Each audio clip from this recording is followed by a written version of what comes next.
नमस्कार, आपके साथ मैं हूं दीपशिखा भारद्वाज और आप देख रहे हैं हमारे चैनल का डिजिटल लाइव।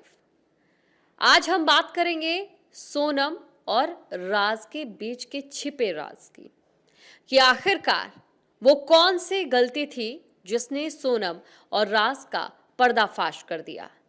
अभी तक राजा रघुवंशी हत्याकांड की हम बात करें तो कई खुलासे निकलकर सामने आए, लेकिन सबसे जरूरी बात यह कि आखिरकार कैसे सोनम की ओर से या राज की ओर से जो फुल प्रूफ प्लान बनाया गया था वो कहां पर डगमगा गया और कैसे उनका ये प्लान पूरे तरीके से चौपट होता नजर आया।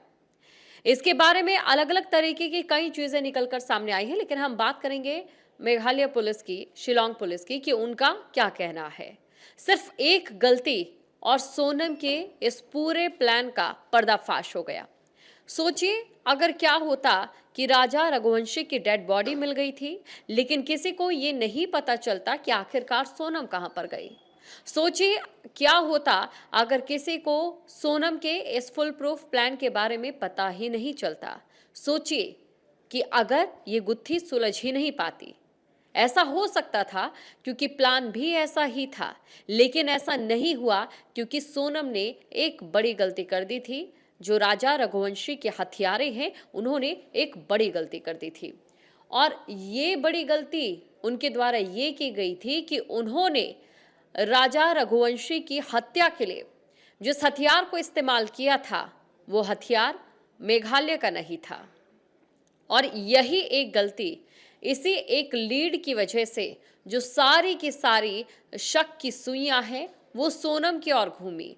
या फिर जैसे कि आरोप, जब ये पूरा मामला चल रहा था, जब तक कुछ भी सामने नहीं आया था सोनम के आने से पहले, उस समय सभी लोग मेघालय पुलिस को ही कटघरे में खड़ा कर रहे थे। हालांकि वो अलग बात है कि अभी भी सोनम के पिता की ओर से, सोनम के भाई की ओर से मेघालय पुलिस को ही कटघरे में खड़ा किया गया है।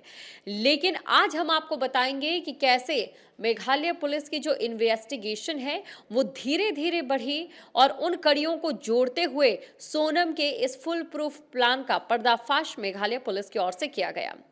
दरअसल आपको बता दें कि सोनम ने जो बड़ी गलती की थी मेघालय पुलिस के अनुसार वो ये थी कि राजा की हत्या में इस्तेमाल किया गया चाकू मेघालय पुलिस की जांच अधिकारी की ओर से कहा गया कि क्षेत्र में इस्तेमाल किए जाने वाला चाकू से मेल नहीं खाता था। ये तो सभी जानते हैं कि इस चाकू को हत्यारों ने कैसे लाया था।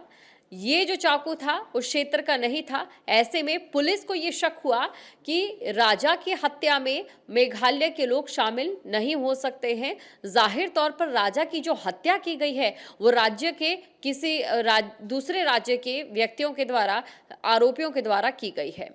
और यही एक लीड मिली जिसके बाद इस पूरे मामले की, इस पूरे केस की जो दिशा है वो दूसरी जगह पर बदलती हुई दिखाई दी।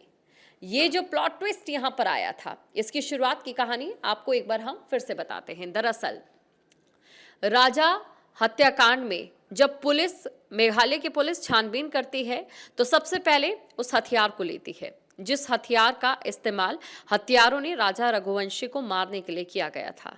उसके बाद पुलिस को यह मालूम चलता है कि जिस हथियार का इस्तेमाल किया गया है वो हथियार मेघालय का चाकू नहीं है। ऐसे में ये चाकू कहां से आया था जो कि किसी दूसरे राज्य की ओर इशारा कर रहा था। अब पुलिस ने ये मान लिया था कि राजा के इस हत्या में दूसरे राज्य के लोग शामिल हो सकते हैं और दूसरे राज्यों से खुद सोनम और राजा ही वहां पर पहुंचे थे। ऐसे में अब सोनम की कॉल डिटेल खंगाली जाती है। सोनम की कॉल डिटेल में कुछ लोगों के नाम निकलकर सामने आते हैं और उनकी जो लोकेशन थी वो सोनम के पास ही बताई गई। अब ऐसे में ये जब कड़ियां जुड़ती है तो पुलिस को इस पूरे के पूरे केस की, इस पूरे के पूरी गुत्थी की एक लीड मिल जाती है और इसी लीड पर आगे बढ़ते हुए धीरे धीरे जो धुंधली तस्वीर थी राजा रघुवंशी हत्याकांड की वो साफ होती दिखाई देती है।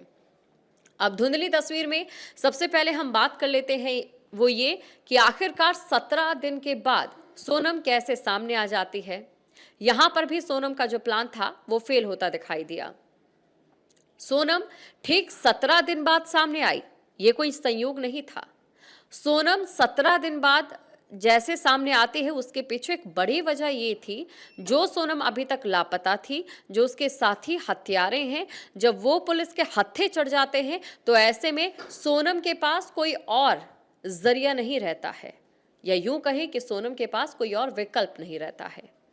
यही वजह थी कि सोनम को गाजीपुर के एक ढाबे में आना पड़ा और यहां से अपने भाई को फोन करना पड़ा और उसके भाई ने सीधा इंदौर पुलिस को इत्तला की। इंदौर पुलिस ने ढाबा संचालक से बात की और ढाबा संचालक को यह कहा गया कि वो वहां की लोकल पुलिस को इत्तला कर दे। तो इस तरीके से ये दो चीजें जिन्होंने सोनम के प्लान को पूरी तरह से फेल कर दिया, और अभी तक जहां पर मेघालय पुलिस और साथ ही जहां पर वो घूमने गए थे वहां के लोकल गाइड्स पर जो शक किया जा रहा था, उनके तरफ से जो शक की सुई है वो सीधा सीधा सोनम और सोनम के साथियों की ओर घूमती दिखाई दी। पहली लीड जो मिली थी वो थी जो चाकू मिला था, जो हथियार था वो मिजोरम से नहीं था, और दूसरी लीड जो मिली थी वो लीड ये थी कि जो फ़ोन की लोकेशन ट्रेस की गई थी और जो कॉल्स डिटेल्स निकाली गई थी वो सोनम के परिचित थे, और सबसे बड़ी बात वो भी सोनम के आसपास ही थे जब सोनम मेघालय में थी। और जैसे जैसे आगे छानबीन बढ़ती गई वैसे वैसे कई और कड़ियां भी खुलती चली गई।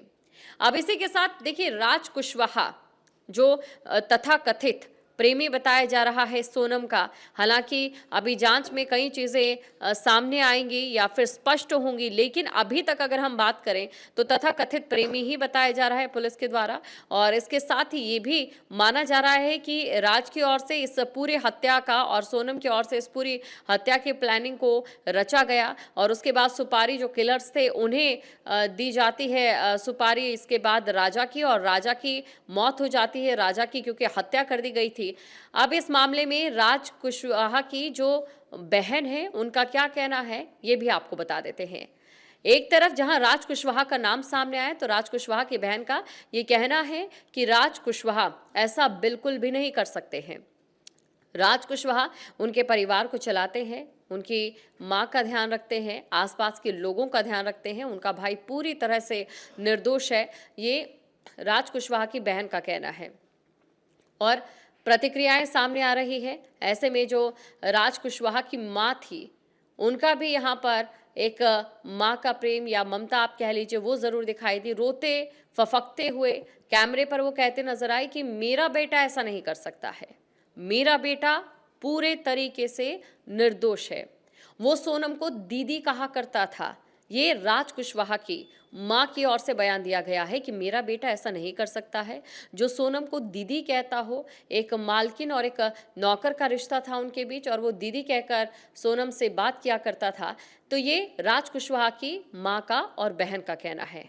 वहीं दूसरी तरफ अगर बात करें राजा रघुवंशी की माँ की, तो उनकी ओर से कई ऐसी चीज़ें बताई गई हैं जो इस शक को और ज़्यादा गहरा रही है, जैसे कि ये मेघालय जाने का टिकट सोनम के द्वारा करना लेकिन वापसी का टिकट ना करना। हालांकि अब मेघालय पुलिस की ओर से सोनम से पूछताछ की जाएगी, तमाम आरोपियों से पूछताछ की जाएगी, और उसके बाद अभी जो धुंधली तस्वीर है वो और भी ज्यादा साफ हो जाएगी। जहां भक्ति है हर शब्द में, कथाओं में छुपे हैं दिव्य रहस्य, और ज्योतिष देता है जीवन को दिशा। धर्म से जुड़ी हर बातों को जानने के लिए हमारे चैनल स्तुति को सब्सक्राइब करें। चैनल पर जाने के लिए इस लिंक पर क्लिक करें।